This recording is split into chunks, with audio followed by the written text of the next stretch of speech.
국민의 민심을 읽어보는 시간, 민심은 숫자다 시간입니다. 이은영 휴먼앤데이터 소장님 그리고 홍영식 한길리서치 소장님과 함께합니다. 어서 오세요. 네, 안녕하세요. 안녕하세요. 네. 네. 요즘도 선거가 끝나도 각종 여론조사가 참 많습니다. 네. 숫자를 다 일일이 머리에 넣었다가 폭파지경인데 지금. 여러 가지 오늘 여쭤볼 게 많습니다. 1시간 전부터 문재인 대통령 그리고 윤석열 당선인이 함께 만찬을 하고 있죠. 지금 1시간 정도 지났겠네요. 네. 어떻게 좀 접점을 찾은 것 같으신가요? 일단은 오늘 만찬으로 진행한다는 거에서 접점을 찾을 가능성이 높다. 이렇게 좀 저는 보고 있고요. 네. 그리고 지금 현안을 저도 이제 꼽아 보니까 현안이 굉장히 많더라고요. 네네. 그런데 지금 언론에 나오는 거로 봐서는 안보하고 그다음에 이제 추경 편성에 대한 부분 두 가지를 좀 축약이 되는 것 같은데 그 두 가지 부분에 있어서는 이견이 있을 수 없다 이런 생각이 들어서 네. 좋은 결과가 나오지 않을까 생각해 봅니다. 네. 오늘 뭐 의제 없이 만난다고 하는데 그래도 어떤 얘기들이 주로 오고 갈까요? 소장님. 워낙 민감하니까 의제 없이 만난다라고 표현을 했겠죠. 네, 지금 네. 의제 없이 이야기할 수 있는 상황도 아니고 지금 국민 여론의 상황을 놓고 본다면은 네. 새로 당선자나 아니면은 문재인 대통령 양쪽 다 지금 국민의 여론이 상당히 지금 압박이 되기 때문에 네. 오늘 만나서 문제를 풀어야 되는데 어쨌든 뭐 당연하겠죠. 지금 제일 큰 문제가 되었던 것이 충돌했던 게 대통령 집무실 이전 문제 되니까 예비비 집행 문제라든가 그다음 대통령 사면 문제, 인사 문제 뭐 이것이 집중적으로 거론되지 않을까 생각합니다. 사실은 이제 이슈들이 말씀하신 것처럼 워낙 하나하나 다 민감한 것들이 많기도 한데 하나하나 좀 짚어보면 용산 집무실 이전 관련해서 지금 반대 여론이 높은 게 사실입니다. 네, 그렇습니다. 그런데 이제 측근이죠. 지금 TF 팀장이기도 하고 윤한홍 의원이 청계천, 그러니까 MB 당시 네. 청계천도 처음에는 70% 이상이 반대했다. 그래서 지금 다들 좋아한다. 청와대 개방 효과가 수조 원에 이를 것이다. 수조 원, 네. 이렇게 주장을 하던데 이 부분은 어떻게 보세요? 그러니까 일단은 지금 이제 이 정부가 시작하는 과제와 관련해서 지금 이제 결과를 보면은 이제 딱 반으로 나뉜 상황이잖아요. 네. 그래서 이제 그게 아마 지금 아직까지도 영향을 미칠 가능성이 있는데 갈등 과제를 먼저 꺼내 드셨거든요. 물론 이제 청계천도 반대가 높았었고 예전에 박근혜 전 대통령께서 인수위 시절 당선되고 나서 어르신에 대한 노령연금 지급하는 거에 대해서도 네네. 반대 의견이 높았거든요. 근데 이제 그거를 그 당시 이제 파트너 당 야당과 협의를 하면서 또는 여당과 협의를 하면서 그것들을 차근차근 반대 여론을 줄여나가는 그런 과정이 있었고 청계천도 그렇지만은 이 청와대 이전 같은 경우는 이제 그 청와대 부지 현재 부지를 개방한다는 면에서는 이미지적인 효과가 굉장히 클 수 있어요. 네. 근데 수조 원까지 될지는 잘 모르겠고요. 근데 네. 어쨌든 지금 이 갈등 과제가 이게 어쨌든 시간이 좀 많이 소요가 된다. 예전에도 보면 한 2년 가까이 소요가 되거든요. 네. 그래서 국민을 설득하는 과정에 있어서 이제 야당과의 어떤 협치 그리고 네. 언론의 또 그 협조도 굉장히 중요하죠. 이런 것들을 본다면은 반대 여론은 좀 줄어들 수는 있다 이런 생각은 들어요. 향후 조금 네. 더 줄어들 수 있다. 예. 이명박 전 대통령 사면 문제요. 지금 부정 여론이 높은데도 국민의힘에서는 문 대통령이 이명박 전 대통령 사면 결자 해지해야 된다 이렇게 얘기를 하고 있는데 이유가 뭘까요? 아무래도 지금 저희들 우리가 이전에도 조사를 해보면 네. 박근혜 전 대통령의 사면과 이명박 전 대통령의 사면에 대해서는 여론상의 온도차가 많이 많았습니다. 네네. 그래서 일단 국민 여론을 놓고 본다면 박근혜 전 대통령과 달리 이명박 전 대통령 사면과 관련해서는 상당히 부담스러운 부분입니다. 윤석열 당선인 입장에서는 가급적 이 문제를 현 대통령이 마무리 짓고 가주기를 바라는 그렇겠죠. 어떤 정서적인 문제는 있겠지만 그러나 이제 그걸 떠나갖고 이 우리나라 대통령에 대한 어떤 불행한 이런 것의 문제가 이제 아무래도 뭐 다 부담스러운 문제인데 어쨌든 문재인 대통령 입장에서도 현 임기 내에 이거를 마무리 짓고 가면은 좋지 않겠냐는 그런 그거지만 어쨌든 이거 보면은 뜨거운 감자를 떠넘기는 그런 모양새가 맞습니다. 떠넘기기.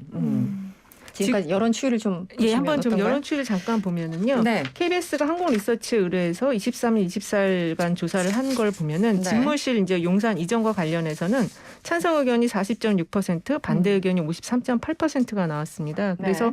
지금 다른 조사들도 보면은 이 청와대 이전과 관련해서는 반대 의견이 한 50대 초반 정도 살짝 더 지금 높은 상황이에요. 네. 근데 이제 이게 그 인수위 그러니까 당선인이 당선된 이후에 바로 직후의 조사를 보면은 한 58%까지 좀 반대가 있었는데 약간 이제 반대 의견이 조금 이제 줄어들고 있는 상황을 봐서 이제 이거를 어떻게 좀 그 기한을 가지고 어떤 방식으로 이전할 거고 그다음에 이제 국방부는 어떻게 할 거고 이런 그 실질적인 내용들이 차근차근 나오면 반대 의견은 조금 줄어들 수는 있겠지만 근데 지금 이거 하나만 있는 게 아니거든요. 그렇죠. 지금 우리 소장님 말씀하신 것처럼 사면이라든지 여가부 문제라든지 또 여러 가지 그 문제들이 여러 가지가 지금 복합적으로 한꺼번에 있다 보니까 그래서 지금 당선인에 대한 국정운영 전망이 그 3번 정도 조사가 지금 이루어졌는데 조금 조사 흐름이 좋지는 않아요. 네. 미디어 헤럴드가 21일에서 25일까지 2,512명을 대상으로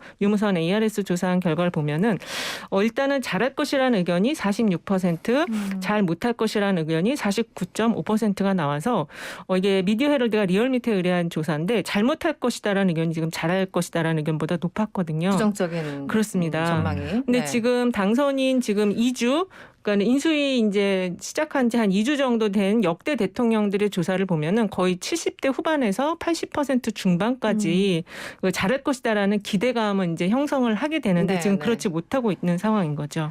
그러게요. 그 과거에 저도 이제 보면 예를 들어 뭐 이명박 전 대통령도 그랬고 지금 문재인 대통령도 그랬고 당선된 다음에 한 달 이내에 하는 여론조사에 보면은 80%가 기대감. 박근혜 대통령이 한 70% 후반대 뭐 그 정도였던 것 그렇죠. 같은데 네. 이번에 윤석열 당선인 같은 경우 너무 낮아요. 이걸 어떻게 해석하고 계십니까? 정권 초기에 지지율이 높은 거를 보통 우리가 허니문 기간이라고 표현하죠. 네네. 허니문 기간은 국민과 대통령과의 관계 이게 이제 우리가 정권 기대에 대한 수치로 이야기하는 거고 과거에는 국민하고 달리 여야 간에도 허니문 기간이 있었습니다. 있었죠. 그런데 네. 이제는 그거는 기대할 수가 없고 국민들 간의 허니문 기간만 이야기할 수 있는데 네. 지금 현재 나오는 여론조사를 보면은 취임도 하기 전에 지금 허니문 기간이 없을 수도 있지 않느냐라는 지금 이런 우려를 씁니다. 역대 선거에 되고 이렇게 이 지지율이 그대로 나온다면은 50% 이하 지지율은 지금 제가 본 적은 없어요. 아마 과거에 가장 낮았던 노무현 대통령도 그래도 거의 한 60% 가까이 뭐 전후 이 정도는 나와서 출범을 했던 걸로 알고 있고. 네. 그런데 지금 만약에 지금 이렇게 40%대의 지지율을 갖고 출범을 한다면 굉장히 정권 초기에 국정과제를 수행하는데 굉장히 어려움이 있다고 보고 이것은 제가 볼 때는 이 지금 현 이번에 윤 대통령 윤석열 당선인. 후보 당선인의 지금 이 인수위 과정에 두고 몇 가지 논란이 벌어졌던 이런 문제들이 이런 상황을 자초하지 않았는가. 아까 청계천의 이야기도 나는데 그 부분에 있어서 뭐 초기에 내가 70-80% 이야기인데 그 정도까지 반대는 아니었던 것 같고요. 네. 그 부분을 그 상인들을 설득시키고 지역의 여론을 설득시키는 게 한 2년 정도 걸렸단 말입니다. 네, 맞습니다. 그렇게 해서 그거를 이전을 했는데 이 경우는 지금 국민적 공감대 없이 그런 어떤 프로세스도 없이 바로 추진을 하려고 하니까 역장에 놓은 거죠. 나중에 결과론적으로 좋은 평가를 받을 수 있고 그런 건 별건의 문제예요. 결과적 이 과정 결과만 절차적인, 생각할 게 아니고 네. 과정도 중시해야 되는데 이명박 대통령 건이나 지금 여론권 여가부 문제 이런 것들이 과정상의 어떤 그 국민들이 납득하기 어려운 부분이 좀 있지 않았나 이런 네. 보여집니다. 그렇죠. 민주적인 절차라는 게 사실은 오래 걸리지만 반드시 필요한 건데 그렇죠. 저런 게 좀 삭제되고 뭐 공청회나 토론회나 이런 거 없이 그냥 속도전으로 가는 그런 느낌이어서 그렇죠. 여론이 지금은 안 좋을 수밖에 없지 않을까라는 생각이 들고요. 네. 일단 저희 이제 앞 시간에도 다른 패널들과 국무총리에 대해서 이제 초대 국무총리가 네. 어떤 사람이 돼야 될까, 어떤 사람을 염두에 두고 있을까, 뭐 하마평 등등 언급을 했습니다. 지금 민주당의 협조가 있어야지만 청문회 통과 가능하지 않습니까? 그렇습니다. 장관이야 뭐 대통령이 그냥 임명하면 되는데 총리는 반드시 여야 간의 합의가 필요한 건데 지금 어떤 분이 좀 유력해 보입니까? 네. 제가 그걸 알 수 있다면 어떤 분, 그러니까 성격 어떤 뭐 특정한 좋겠는데요. 인사라기보다는 그렇죠. 이게 이제 지금 앞으로 인수위가 이제 지금 되면서 가장 중요한 게 이 총리 인선에 대한 부분, 그다음에 이제 대통령 비서실장에 대한 부분이 가장 중요한 인선인데요.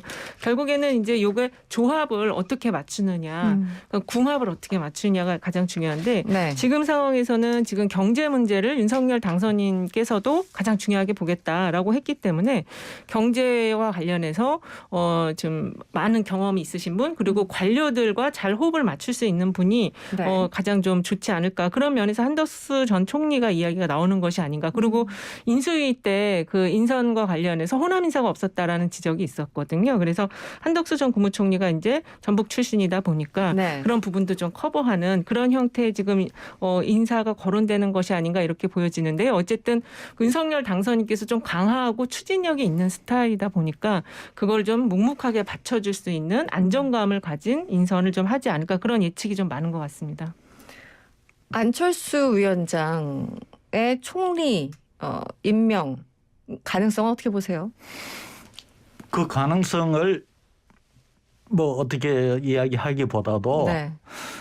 뭐 그거는 제가 볼 때는 반반 정도로 반반. 보여져요.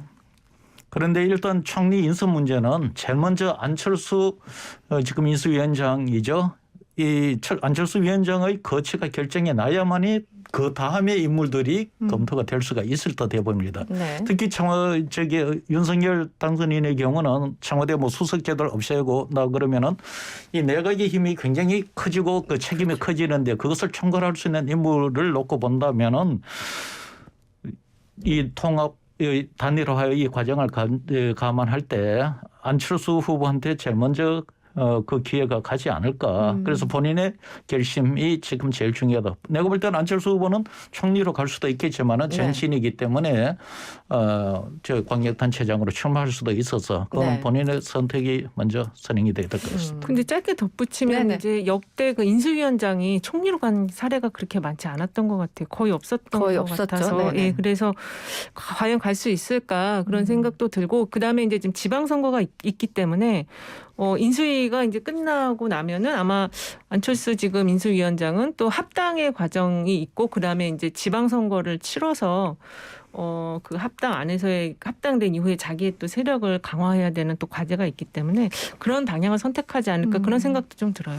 제가 이 질문을 왜 드리냐면 물론 하마평에 안철수 위원장 이름도 많이 나오지만 그렇죠. 사실은 그 대선 과정에서 윤석열 당시 후보, 안철수 당시 후보가 단일화를 발표하면서 발표문에 가장 그 이목을 끌었던 대목이 안철수 후보가 그랬죠. 그러니까 행정적인 업무를 안 해봤다. 나는 이제 국회의원은 그렇죠. 했지만 행정적인 업무를 안 해봐서 뭐 그 뒤에 이제 얘기들이 있어서 행정적인 업무? 그러면 총리직을 제안받았나? 단일화하면서 이런 해석들이 참 많았었거든요. 당시에. 그래서 이제 여쭤본 건데 어쨌든 안철수 위원장 스스로의 결심이 가장 중요한 거다라고 소장님 보시는 거군요.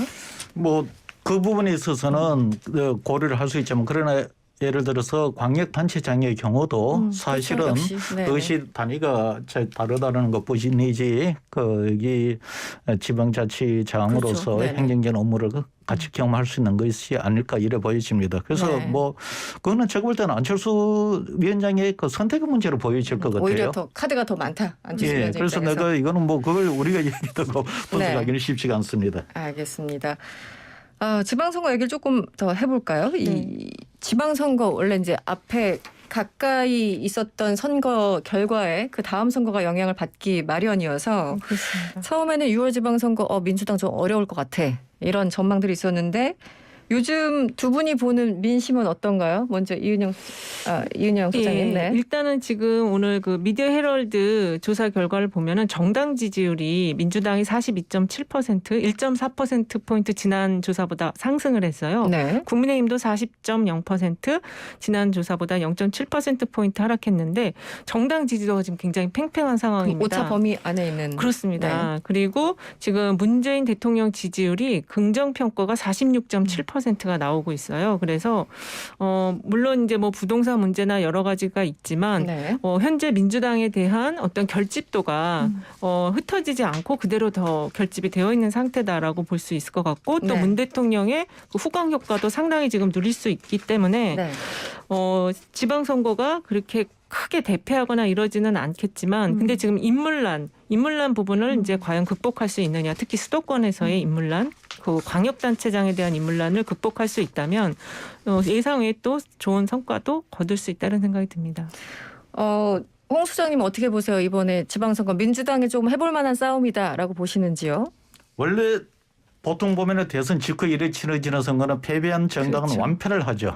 완패를 하는데 이번에는 좀 다를 것 같습니다.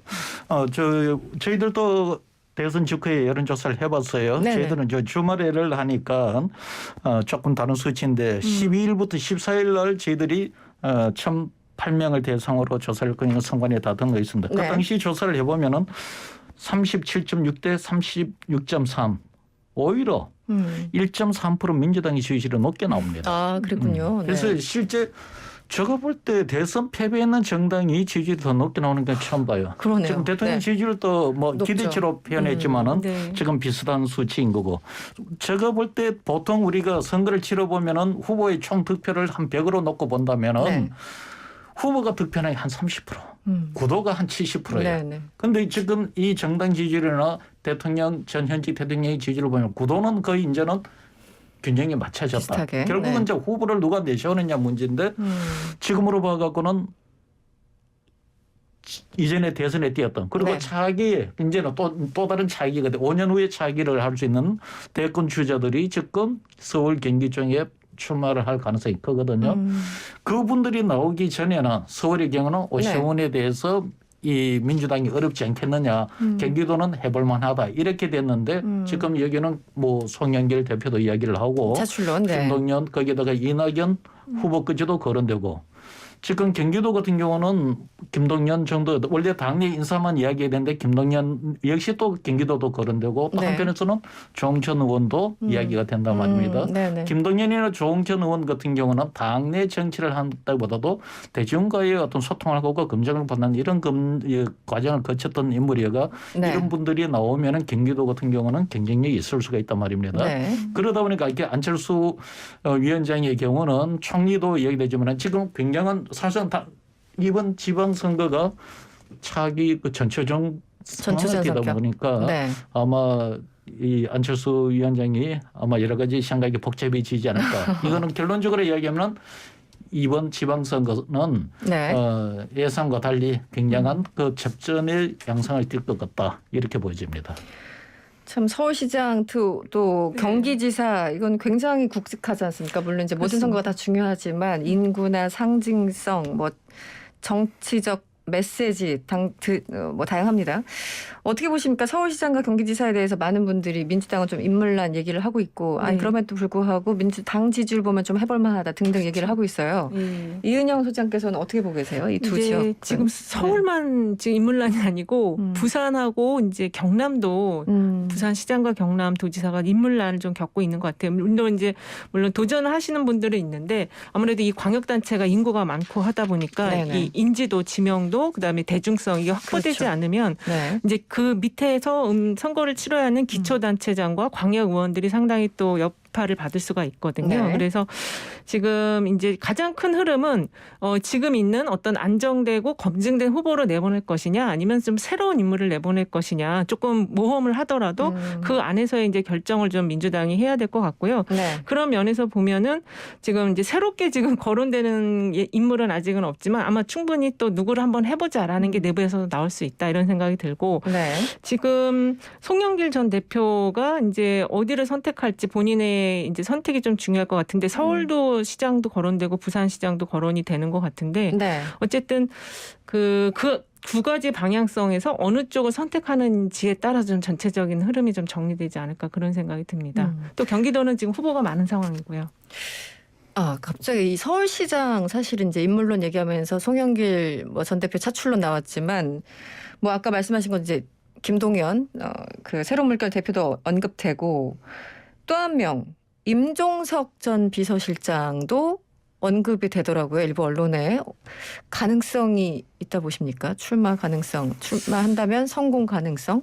일단 이 이제 임종석 전 실장 같은 경우 뭐 송영길 대표도 마찬가지로 386 정치인들인데 네네.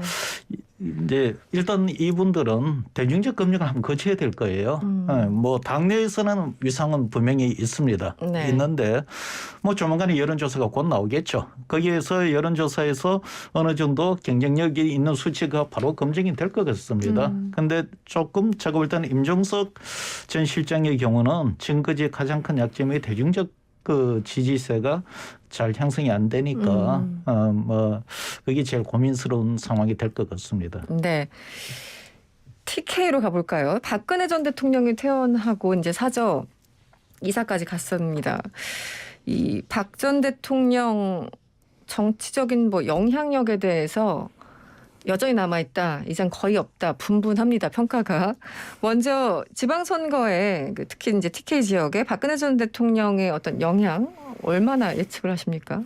일단은 물론 영향이 없을 수는 없겠지만 과거보다는 현저하게 줄어든 상황일 거라고 저는 보고 있고요. 그리고 유영아 지금 변호사가 네. 그 당내에서의 입지가 어떤지 정확히 모르겠어요. 물론 이제 출마를 할지 안 할지도 아직 그 본인의 의사가 정확하지 않은데 언론에서는 일단은 좀 거론이 된 상황인데. 대구시장. 네. 예, 그렇습니다. 그래서 전체적으로 대구 경북 지역에 여파는 있을 수 있겠지만 과거보다는 적다. 이렇게 저는 생각하고 있습니다. 영향이 조금은 남아있다. 네, 조금 남아있다. 이렇게 보는. 어떻게 저도 보십니까? 동일하게 생각합니다. 영향이 없다고는 할 수 없지만은 제한적입니다. 박근혜 전 대통령이 그나마 영향을 조금 미칠 수 있는 것이 대구 정도인데 대구를 벗어나고 경북의 경우는 뭐 이철우 도지사가 재선이 될 거니까 해당이 안 될 거고 네. 그러면은 대구인데 대구에서 과연 지금 이 유영아 변호사가 과연 이 박근혜 대통령의 관계를 갖고서 출마를 해서 가능성 그거는 제가 볼 때는 그렇게 쉽게 장담할 수 있는 것은 아닙니다. 대구라고 해서 박근혜 전 대통령에 대해서 전적으로 이렇게 지지하거나 그런 또 분위기도 아니거든요. 무조건 지지는 아니다. 예, 네. 그래서 여기 중앙에서 보는 것과 실제 현장에서는 좀 다를 수가 있습니다. 네.